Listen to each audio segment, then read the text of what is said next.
Hi guys. So I thought I would talk a little bit about what is a tiny house. A lot of people still have not heard of them.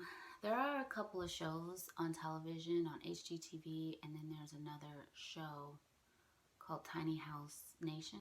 Shows people building their tiny houses, and I think HGTV has a format where people like pick out of three the houses they want.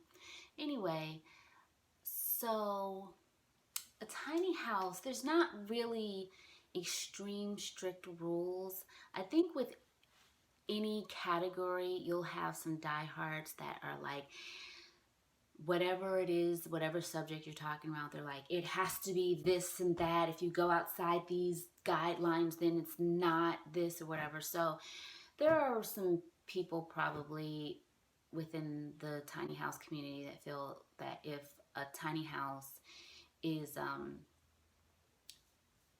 above a certain square footage, then it's not considered a tiny house. Or if you have a lot of stuff in your tiny house and you're not really living what the tiny housers are supposed to be like. But I kind of feel like, you just make your way in the world. So the tiny house to me is approximately as small as you can go, and actually live in it if you're going to call it a house. So have some way to go to the bathroom, some way to cook a meal, and some way to sleep. I think those are the three things. Again, it's no rules. And as I go along this journey, I will probably change some things that I have thought. So that could go from like 80 something square feet to possibly like 700 to 800 square feet, depending on the size of the family. I mean, for one person, if you're talking about a tiny house being 800 square feet, that's huge in the tiny house world, in my opinion. Even 450, I mean, that's like a lot of space. So if you have like a family in a 800 square foot tiny house, depending on the size, that could be tiny. And then you get into the house itself. It's not an RV, it's not a camper. Tiny house is actually a house. It's built like a house. It's just extremely small. So you have all the plumbing, you have everything that a house would have. They can run off the grid or on the grid. So you can have something similar to what I'm gonna have, which is off-grid capability with the solar and the water collection, and then also the capability to hook up to the grid, meaning water and electricity. I'm going to have a composting toilet, which is like another thing. But the tiny house could be or could not be on wheels. So mine is going to be on wheels. You'll have some tiny houses that are just standalone houses, and they can be built in a number of different materials. You can have a tiny house built on a trailer, like from sticks up, or you can have it made out of some alternative material like hemp. You could have it made out of storage containers. Only your imagination is the limit. So what else about tiny houses? I've been in it for so long, trying to develop my own little thing, that I can't remember my beginning questions.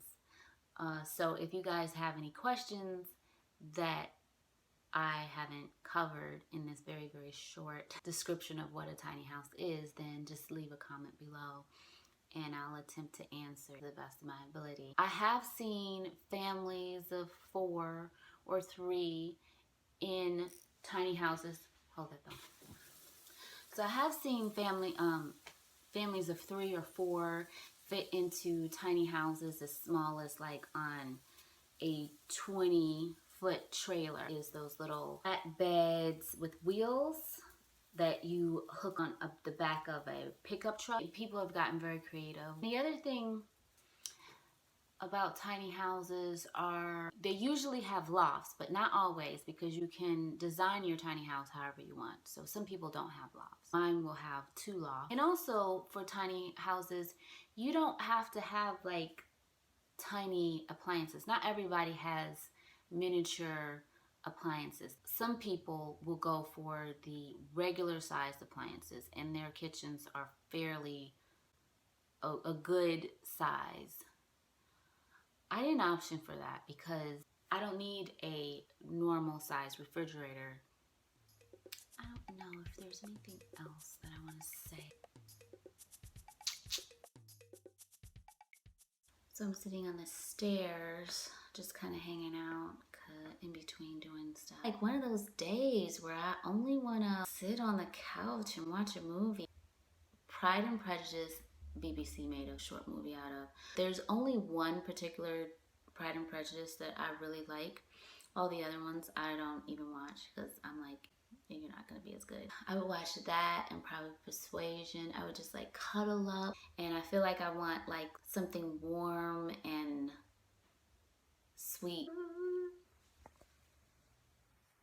See, that's going up to the rooftop deck, which you guys have seen me on. I always attempt to do everything that I want to do before my housemates get home because I want to give them kind of privacy, because we do live in a small space, 3 of us.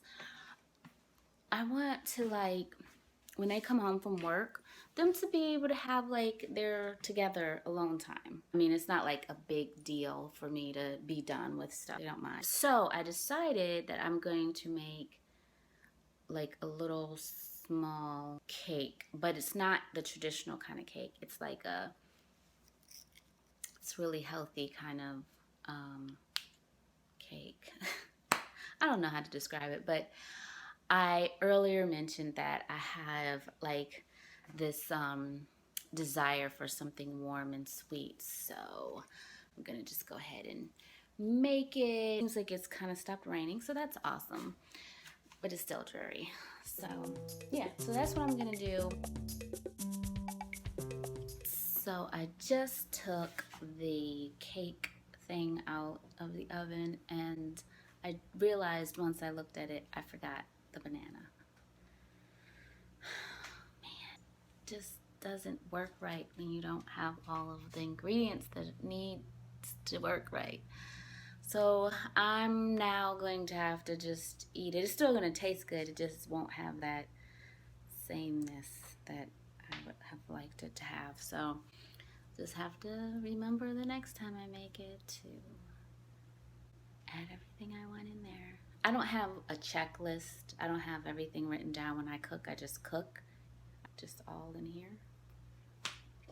So if I forget an ingredient, then it's because I didn't remember. And we know how my memory is.